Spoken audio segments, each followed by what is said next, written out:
Assalamualaikum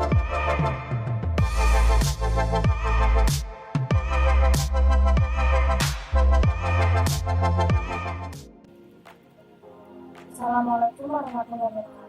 Yang terhormat Yusuf Minas selaku dosen pelatih mata kuliah dan etika bisnis dan komunikasi. Pada kesempatan kali ini kami dari kelompok 8 akan mempresentasikan mengenai materi etika bisnis dan komunikasi. Dengan saya untuk memperkenalkan anggota kelompok 8 yaitu yang pertama Fazila Kamali dengan angka 122 memperkenalkan lalu dari anak bisnis dengan angka 122 dan saya sendiri adalah dengan angka 122 ini masuk ke 8054. Selanjutnya di sini daftar isi merupakan poin-poin yang akan kami tuliskan.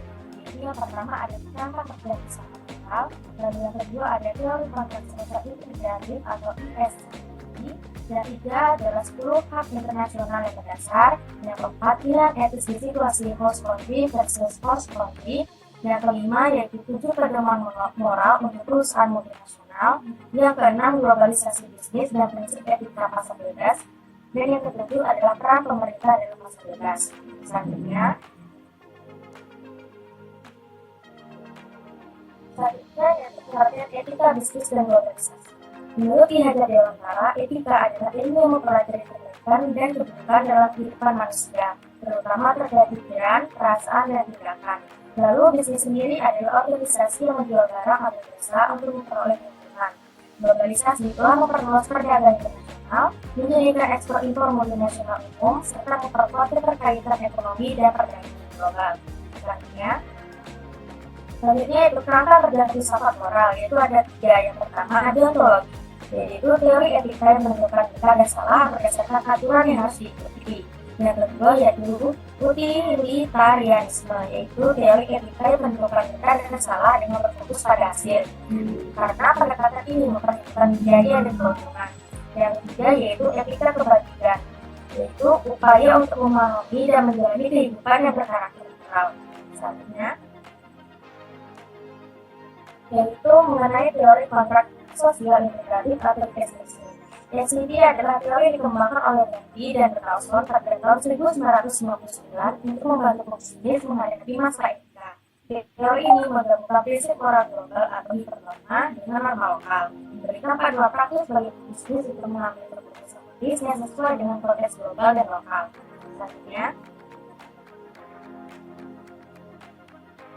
Selanjutnya, pilihan etis di situasi host country dan host country. Host country adalah negara asal sebuah perusahaan multinasional. Ini adalah tempat di mana perusahaan tersebut didirikan dan biasanya memiliki kantor pusat. Sedangkan host country adalah negara tempat sebuah perusahaan multinasional beroperasi selain negara asalnya. Ini adalah pasar baru yang ingin dimasuki oleh perusahaan untuk memperluas bisnisnya. Selanjutnya adalah pilihan etis di situasi host country dan host country. Yang pertama itu ada keberagaman nilai budaya. Salah satu tantangan terbesar etika bisnis internasional adalah perbedaan budaya dan nilai di berbagai negara. Seperti apa yang dianggap etis di suatu tempat, belum tentu dianggap etis di tempat lain. Nah, perusahaan multinasional harus memahami dan menghormati keberagaman ini dalam praktik bisnis mereka. Selanjutnya ada korupsi.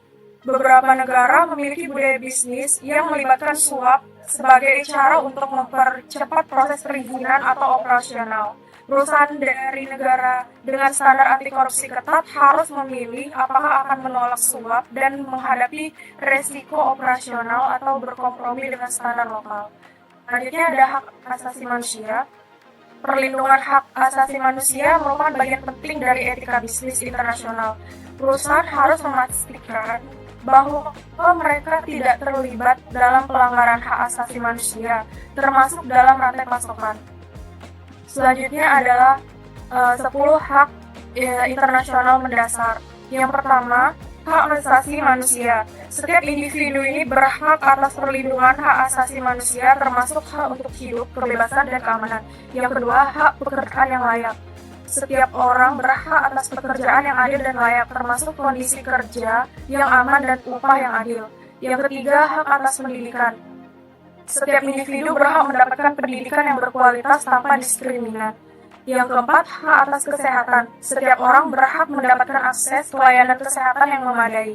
Yang kelima, hak atas kebebasan berpendapat dan berekspresi. Setiap individu berhak menyuarakan pendapat dan berekspresi tanpa takut akan persepsi.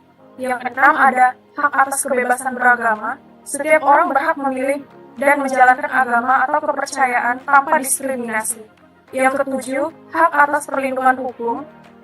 Setiap individu berhak mendapatkan perlindungan hukum yang adil dan tidak memihak. Yang kedelapan, hak atas privasi. Setiap orang berhak atas privasi dan perlindungan data pribadi. Yang kesembilan, hak atas kebebasan berkumpul dan berserikat. Setiap individu berhak untuk berkumpul dan membentuk asosiasi atau serikat pekerjaan. Yang terakhir, hak atas pembangunan berkelanjutan.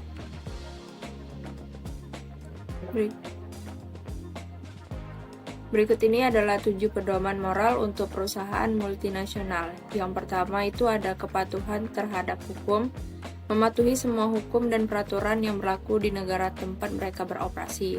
Yang kedua ada transparansi, menyediakan informasi yang jelas dan jujur kepada pemangku kepentingan, termasuk karyawan, pelanggan, dan masyarakat umum. Yang ketiga, tanggung jawab sosial, berkontribusi positif terhadap masyarakat dan lingkungan sekitar melalui inisiatif sosial dan lingkungan. Yang keempat, hak asasi manusia, menghormati dan melindungi hak asasi manusia dalam semua aspek operasi bisnis.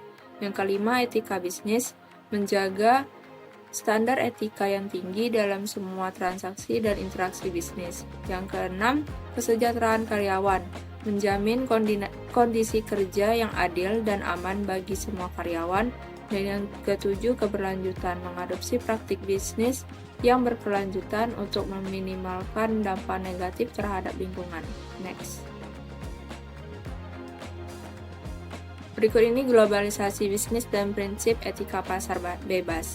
Globalisasi bisnis adalah fenomena di mana perusahaan beroperasi di berbagai pasar di seluruh dunia, bukan hanya di satu negara asal.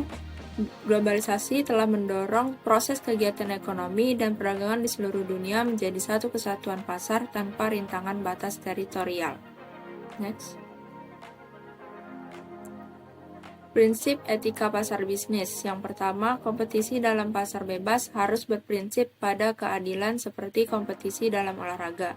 Yang kedua, kompetisi bertentangan dengan monopoli dan oligopoli.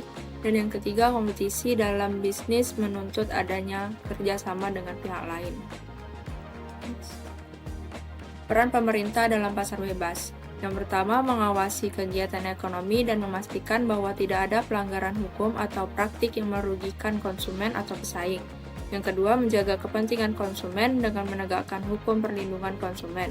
Yang ketiga, mengalokasikan semua sumber daya yang terbatas secara adil dan efisien. Dan yang keempat, penanganan ketidakseimbangan pasar. Next.